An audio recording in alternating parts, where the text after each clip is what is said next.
In 1978, there was a proposal by a developer to have a mall in Ferguson Township, and it was near the Park Hills development, and it was on a farm. And the people who lived in Park Hills felt, and others in the community, that this would be too close to the residential area and the farmland would be lost. As a result of that land use issue, some of us thought there needs to be a process where we can pull together in future times that come up and figure out how the destiny of our community can be for the best of everybody. I think that much beautiful art has been done simply because the artist fell in love with the subject and did it. And we all benefit from that, I think. If the quality of it is good, we benefit in terms of our aesthetic sense. I don't know if we necessarily put that under the notion of social, of a kind of a social artist, but nevertheless, that kind of art benefits us because it brings beauty into the world. So no, I don't think artist has to be involved in those activities. I think indirectly, good artists benefit us anyway. But I really admire artists who try to turn that toward social betterment. I first became aware of Clearwater Conservancy through my husband, who's a banker. And while he is a commercial real estate banker and supports basically development, he feels strongly about making sure you preserve open spaces. Patagonia is one of those great companies that they really give back to their retailers. So they give back 1% of what we spend with them into grant money to us. And then we get to decide who do we want to give it to in our community. So Clearwater Conservancy was our choice, and we're so glad because one of our gals, Eva Perkins, that used to be a buyer here, also works there. So it was a good partnership for us. And then people like Jennifer that we know through the store and we've done other things with. I see her doing paintings and stuff for all their causes. The most exciting project I've done over the past few years, also looking back on that, was the work I had done with Clearwater.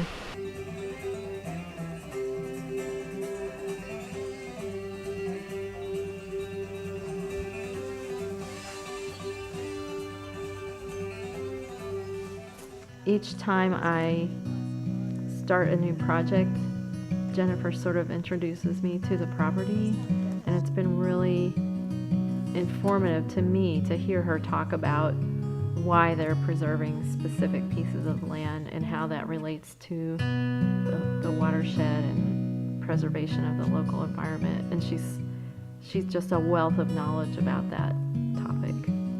I was a landscape architecture major here at Penn State University, and my first job out of college was working with the Center Region Planning Agency. So I helped to do comprehensive planning for this region and worked with Clearwater as a volunteer when the Spring Creek Watershed community movement was just getting started about, over a decade ago now. And eventually I found myself here as a staff person. I've been with Clearwater for 9 years now. I met Jennifer Kane because I picked up art as a hobby myself. I took Jennifer Kane's class at the Art Alliance in Lamont. The first project I did the painting for was Musser Gap, and Musser Gap was a land acquisition project. Well, this is Musser Gap, and this is essentially the view that Jennifer painted for us. The conservation of Musser Gap was one of the biggest projects that Clearwater Conservancy has ever taken on in our history. This piece of land was going to be developed into housing, and Clearwater helped raise the money for it. I think it was $2 million, and that land is now part of Rothrock Forest. This painting is the third in a series of paintings to raise money for Clearwater Conservancy's land acquisition program and for conservation. This was the first one in the series. This is a print on canvas of Musser Gap. As our friendship grew and as we got to know each other more through the fundraising event for the Love of Art and Chocolate, it really became apparent just how much of Jennifer's heart was invested in the natural environment and how she wanted to give back in a special way. The painting I'm working on currently is a view of, it's Tussey View Farm on Route 322. This is actually Spring Creek running through the property, and the headwaters of Spring Creek are on the property up the gap. She came up with this idea to actually take her donation to Clearwater Conservancy to the next level, and she worked with us to put together an idea for a series of conservation paintings that were based on the lands that we've protected. My main goal was to try to raise a larger amount of money for them. But then I realized once I decided to make it a series, an annual project, then it started to dawn on me that this will be literally an historical acknowledgement of all of their work that they've done for that whole year, because each painting is based on their major land acquisition or conservation easement project for the year. Clearwater Conservancy has a mission of protecting natural resources here in central Pennsylvania, and that's really a three-part mission. We have a land conservation program, so we work with landowners who want to make sure that their lands and their special places are protected even after they're long gone. Sometimes we acquire lands outright if they are very unique or special from an ecosystem perspective. And sometimes we work with a tool called a conservation easement. So we don't own the land, but we own some rights in the land.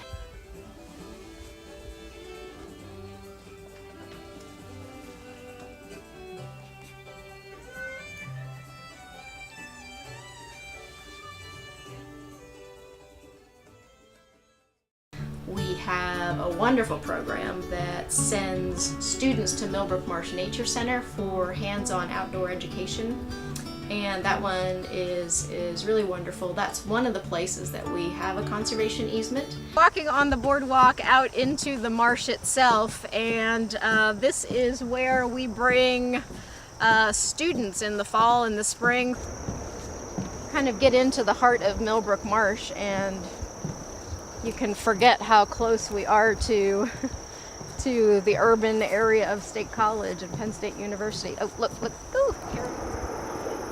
And the second project that I did was the Fisher Farm.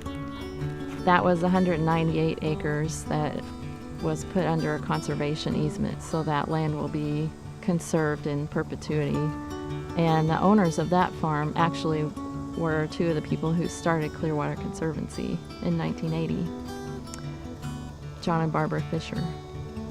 Last year, Jennifer did her second painting at the Fisher Farm, and that was really special in our organization's collective history, because Barbara Fisher was one of the founding members of Clearwater Conservancy back in 1980.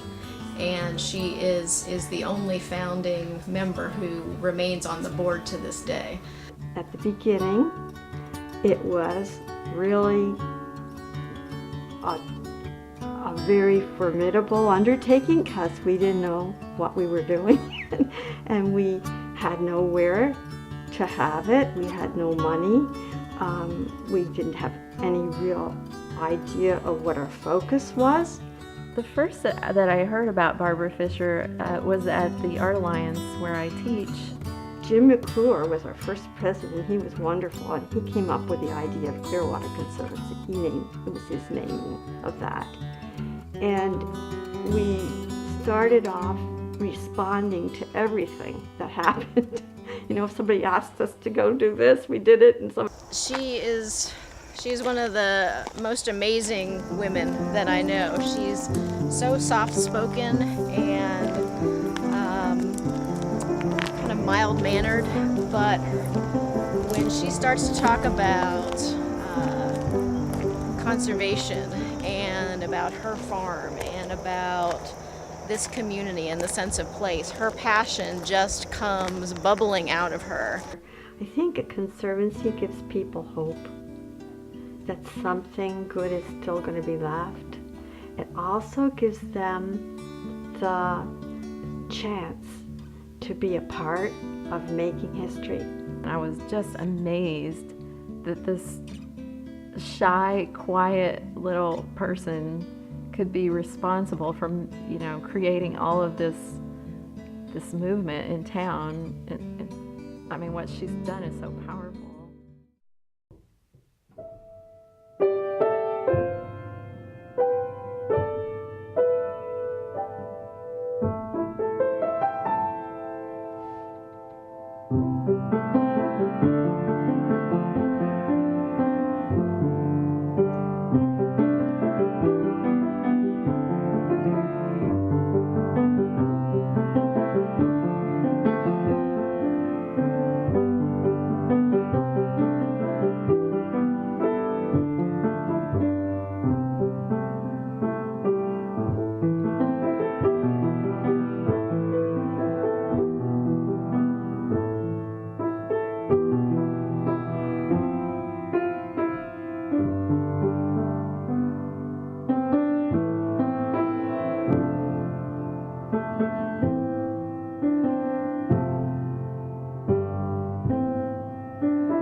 If blues was money, then I'd be rich.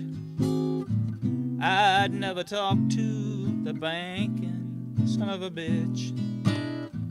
I'd take my money.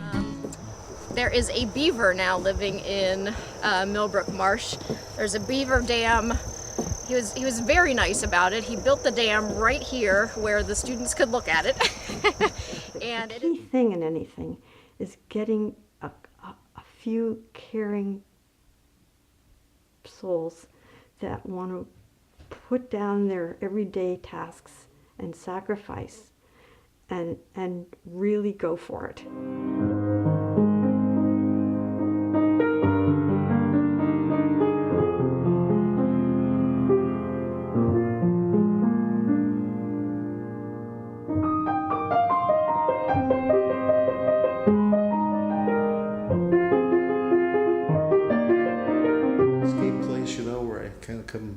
Come in and turn on my opera music, which I love, and paint and draw, and struggling with learning how to do oil painting.